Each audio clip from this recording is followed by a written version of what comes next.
Hello everyone, welcome to Advanced SEO Tutorials.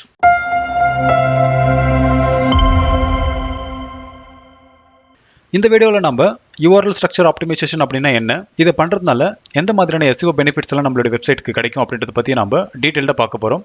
So ஒரு well organised URL structure பார்த்தீங்க அப்படின்னா நல்ல ஒரு யூசர் எக்ஸ்பீரியன்ஸை உங்களுடைய வெப்சைட் விசிட்டர்ஸ்க்கு கொடுக்கும். அதே மாதிரி சர்ச் என்ஜினும் உங்களுடைய வெப்சைட்டை ப்ராப்பராக அண்டர்ஸ்டாண்ட் பண்ணிட்டு சர்ச் ரிசல்ட்ஸில் நீங்கள் கொடுத்துருக்கிற URL ஸ்ட்ரக்சரோடையே உங்களுடைய வெப்சைட்டை வந்து ஷோ பண்ணுவாங்க. எக்ஸாம்பிளுக்கு நான் ஒரு சில சாம்பிள்ஸ் உங்களுக்கு காட்டுறேன். ஸோ இந்த இடத்துல பார்த்தீங்க அப்படின்னா டிஜிட்டல் மார்க்கெட்டிங் இன்ட்ரோடக்ஷன் சொல்லிட்டு கூகுளில் தேடி இருக்கேன். ஸோ இந்த இடத்துல வெப்சைட் நேம் இருக்குது, பிளாக் ஓம், அதுக்கப்புறம் SEO tutorials அப்படின்ற ஒரு URL இருக்குது. அதே மாதிரி செகண்ட் ஒன் பார்த்தீங்க அப்படின்னா டொமைன் நேம் இருக்குது, அதுக்கப்புறம் பிளாக், அதுக்கப்புறம் இன்ட்ரோடக்ஷன் டு டிஜிட்டல் மார்க்கெட்டிங் அப்படின்ற ஒரு URL ஸ்ட்ரக்சரை வந்து உங்களோட வெப்சைட்டில் யூஸ் பண்ணியிருக்காங்க. ஸோ இதே மாதிரி டைப் ஆஃப் டிஜிட்டல் மார்க்கெட்டிங் அப்படின்னு தேடி இருக்கேன். ஸோ இந்த இடத்துலையும் பார்த்தீங்க அப்படின்னா இவங்க பிளாக் போஸ்ட் தான் போட்டிருக்காங்க. அதில் டொமைன், பிளாக், அதுக்கப்புறம் டைப் ஆஃப் டிஜிட்டல் மார்க்கெட்டிங் அப்படின்ற ஒரு போஸ்ட்டை வந்து போட்டிருக்காங்க. ஸோ சேம் எக்ஸாக்ட் URL ஸ்ட்ரக்சரை சர்ச் இன்ஜினில் அவங்களுக்கு அப்பியர் ஆகுது. ஸோ இந்த மாதிரியான ஒரு URL ஸ்ட்ரக்சர் தான் நம்மளோட வெப்சைட்டில் நம்ம ஆப்டிமைஸ் பண்ண போகிறோம். அதே சேம் பேட்டர்ன் தான் இந்த லாஸ்ட்டாக கொடுத்துருக்கிற பிளாக் போஸ்ட்லையும் இருக்குது. டொமைன் நேம், பிளாக், அதுக்கப்புறம் 4 டைப் ஆஃப் டிஜிட்டல் மார்க்கெட்டிங் அப்படின்ற ஒரு போஸ்ட் வந்து போட்டிருக்காங்க. ஸோ இங்கே கேட்டகரி ப்ளஸ் அவங்களுடைய எக்ஸாக்ட் மேட்ச் கீவேர்டை வந்து பிளாக் போஸ்டோட URL கொடுத்துருக்காங்க. ஸோ இது பார்த்தீங்க அப்படின்னா ஒரு ப்ராப்பரான ஆர்கனைஸ்ட் URL ஸ்ட்ரக்சர். அப்புறம் ஆல்ரெடி நம்ம title take, meta description take, அதுக்கப்புறம் கண்டென்ட், இதெல்லாம் எப்படி சர்ச் என்ஜினுக்கு தகுந்த மாதிரி ஆப்டிமைஸ் பண்ணுறதுன்னு சொல்லிட்டு பார்த்துருந்தோம். ஸோ இது எல்லாமே சர்ச் என்ஜின் உங்களோட வெப்சைட்டை அண்டர்ஸ்டாண்ட் பண்ணிக்கிறதுக்காக தான் நம்ம பண்ணுறோம். ஸோ அதே மாதிரி URLும் ரொம்பவே இம்பார்ட்டன்ட். ஏன்னா உங்களுடைய கண்டென்ட் கூட உங்களுடைய URL ஸ்ட்ரக்சரும் ப்ராப்பராக இருந்துச்சு அப்படின்னா நீங்கள் எக்ஸ்பெக்ட் பண்ண ரிசல்ட் சர்ச் என்ஜினில் கண்டிப்பாக உங்களுக்கு கிடைக்கும். ஸோ இந்த URL ஸ்ட்ரக்சர் ஆப்டிமைசேஷனும் பார்த்தீங்க அப்படின்னா one of the ranking factor தான். ஸோ கண்டிப்பாக இதை நீங்கள் ஃபாலோ பண்ணி ஆகணும். அப்புறம் இந்த URL ஸ்ட்ரக்சரை நம்ம ப்ராப்பராக நம்மளோட வெப்சைட்டில் பண்ணியிருந்தோம் அப்படின்னா அப்போ ஈஸியாக நம்மளால் ஐடென்டிஃபை பண்ண முடியும் எந்த பேஜுக்கு எவ்வளோ டிராஃபிக் கிடைச்சிருக்கு அப்படின்றத. ஃபார் எக்ஸாம்பிளுக்கு நீங்கள் கூகுள் அனாலிட்டிக்ஸ்லேயே போயிட்டு எந்த பேஜுக்கு எவ்வளோ விசிட்டர்ஸ் வந்தாங்க அப்படின்றத நீங்கள் கிளியராக தெரிஞ்சுக்கலாம். எக்ஸாம்பிளுக்கு உங்ககிட்ட ஒரு 100 பேஜ் இருக்குது. அந்த 100 பேஜ்க்கு நீங்கள் சம்மந்தமே இல்லாமல் ஒரு URL ஸ்ட்ரக்சரை பண்ணியிருந்தீங்க அப்படின்னா அப்போ எந்த பேஜுக்கு எவ்வளோ டிராஃபிக் வந்துச்சு அப்படின்றத நீங்கள் மெஷர் பண்ணவே முடியாது. அப்புறம் எப்படி ஒரு SEO-friendly URL நம்மளோட வெப்சைட்டில் ஆப்டிமைஸ் பண்ணுறோன்னு சொல்லிட்டு பார்ப்போம்.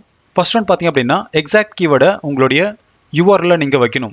ஃபார் எக்ஸாம்பிளுக்கு லேர்ன் டிஜிட்டல் மார்க்கெட்டிங் அப்படின்ற ஒரு பேஜ் நான் என்னோட வெப்சைட்டில் கிரியேட் பண்ணுறேன் அப்படின்னா அதுக்கான URLும் லேர்ன் டிஜிட்டல் மார்க்கெட்டிங் அப்படின்றது தான் இருக்கணும்.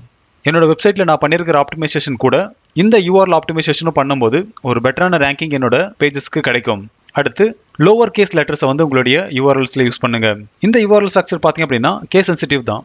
ஸோ அதனால நீங்கள் கேபிட்டலில் கொடுத்தீங்க அப்படின்னா கேபிட்டலில் கண்டிப்பாக ஒர்க் ஆகும். ஆனால் ப்ரிஃபரபிள் பார்த்தீங்க அப்படின்னா எல்லா லெட்டர்ஸுமே நீங்கள் ஸ்மாலில் யூஸ் பண்ணுங்க. ஏன் அப்படின்னா உங்களுடைய டொமைன் நேம் ஸ்மால் லெட்டர்ஸில் தான் இருக்கும். ஃபார் எக்ஸாம்பிளுக்கு Simplified e-learning.in அப்படின்றது மொத்தமாகவே ஸ்மாலில் தான் இருக்கும். என்னோட வெப்பேஜோட நேம் பார்த்தீங்க அப்படின்னா லேர்ன் டிஜிட்டல் மார்க்கெட்டிங். ஸோ இதுவும் நான் ஸ்மாலில் தான் கொடுத்துருக்கேன். ஸோ உங்களோட URL நீங்கள் கேபிட்டல் லெட்டர்ஸ் யூஸ் பண்ணுறத கம்ப்ளீட்டாக அவாய்ட் பண்ணுங்க.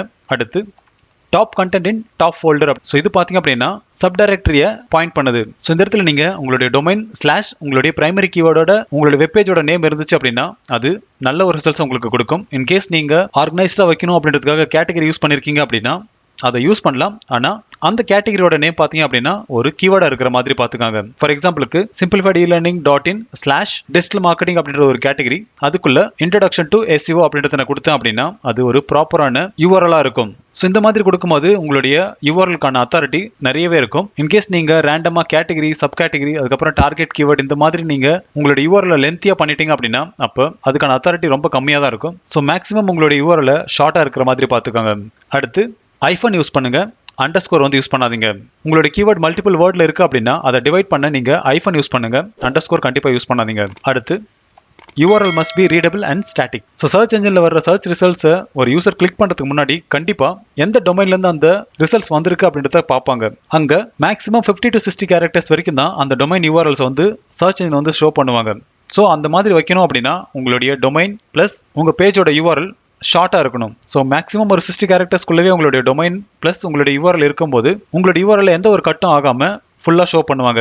ஸோ இதனால் ஈஸியாக யூஸரால் உங்களுடைய URL ரிமெம்பர் பண்ணிக்க முடியும். இன்கேஸ் நீங்கள் டைனமிக் URL வச்சுருந்தீங்க அப்படின்னா அப்போ யூஸராலையும் அதை அண்டர்ஸ்டாண்ட் பண்ணிக்க முடியாது, ஈவன் சர்ச் என்ஜினாலையும் அதை அண்டர்ஸ்டாண்ட் பண்ணிக்க முடியாது. ஸோ அந்த மாதிரியான கேசஸில் உங்களுடைய சர்ச் ரிசல்ட்ஸில் அப்பியர் ஆகிறதே டவுட் தான். எக்ஸாம்பிளுக்கு நான் லாஸ்ட்டாக கொடுத்துருக்க URL பாருங்கள், yourdomain.com/index.php ? இந்த மாதிரி ரேண்டமாக இருக்கும்போது இது ஒரு வேலிடான URL-ஆக இருக்காது. இதனால் கண்டிப்பாக நீங்கள் எக்ஸ்பெக்ட் பண்ண SEO ரிசல்ட்ஸ் உங்களுடைய வெப்சைட்டுக்கு கிடைக்காது. அடுத்து எதெல்லாம் இந்த URL ஆப்டிமைசேஷனில் நம்ம அவாய்ட் பண்ணணும் அப்படின்றத பற்றி பார்ப்போம். ஸோ ஃபர்ஸ்ட் ஒன் பார்த்தீங்க அப்படின்னா கீவேர்ட் ரிப்பீட்டேஷனை அவாய்ட் பண்ணுறது. ஸோ உங்களோட யூஆர்எல்ல ஒரே ஒரு டைம் உங்களோட கீவேர்ட் அப்பியர் ஆனால் போதும். ஸோ மல்டிபிள் டைம்ஸ் இருந்துச்சு அப்படின்னா அதை ரிமூவ் பண்ணிவிட்டு ஒரே ஒரு டைம் ப்ராப்பராக இருக்கிற மாதிரி பார்த்துக்காங்க. செகண்ட் ஒன், ஸ்பெஷல் கேரக்டர்ஸ் உங்களோட யூஆர்எல்ல இல்லாத மாதிரி பார்த்துக்காங்க. ஃபார் எக்ஸாம்பிளுக்கு கொஸ்டின் மார்க் யூஸ் பண்ணுறது, டில் சிம்பிள் யூஸ் பண்ணுறது, டாலர்ஸ் யூஸ் பண்ணுறது. ஸோ இந்த மாதிரியான ஸ்பெஷல் கேரக்டர்ஸ் எல்லாமே உங்களோட வெப்சைட் யூஆர்எல்ஸில் இருக்கக்கூடாது. அடுத்து ரிமூவ் ஸ்டாப் வேர்ட்ஸ். எக்ஸாம்பிளுக்கு ஏ, தி, அண்ட், ஆர், பட் இந்த மாதிரி வேர்ட்ஸ் எல்லாமே உங்களோட யூஆர்எல்ல இல்லாத மாதிரி பார்த்துக்காங்க. ஸோ ஃபோர்த் ஒன் பார்த்தீங்க அப்படின்னா அவாய்ட் யூசிங் டேட்ஸ். ஸோ உங்களோட யூஆர்எல் ஸ்ட்ரக்சரில் நீங்கள் எந்த ஒரு டேட்டும் அப்பியர் ஆகாமல் பார்த்துக்காங்க. ஸோ நிறைய பிளாகர் பார்த்தீங்க அப்படின்னா அவங்களுடைய பிளாக் போஸ்ட் போடும்போது எந்த வருஷம் போட்டாங்க, எந்த மாதத்தில் போட்டாங்க, எந்த டேட்டில் போட்டாங்க அப்படின்றத அவங்களோட யூஆர்எல் ஸ்ட்ரக்சர்லேயே வச்சிருப்பாங்க. ஸோ அந்த மாதிரியான யூஆர்எல் ஸ்ட்ரக்சர் பார்த்தீங்க அப்படின்னா ஒரு SEO-friendly URL ஸ்ட்ரக்சர் கிடையாது. நீங்கள் மேக்ஸிமம் கேட்டகரி யூஸ் பண்ணலாம். அதுக்கப்புறம் அந்த போஸ்ட்டுக்கான நேமோ இல்லைனா அந்த பேஜ்க்கான நேமோ தான் இருக்கணும்.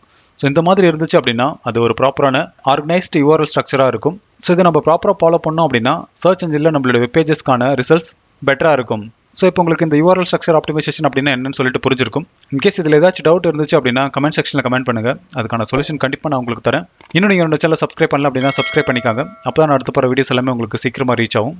தேங்க்யூ ஃபார் வாட்சிங் and have a good day.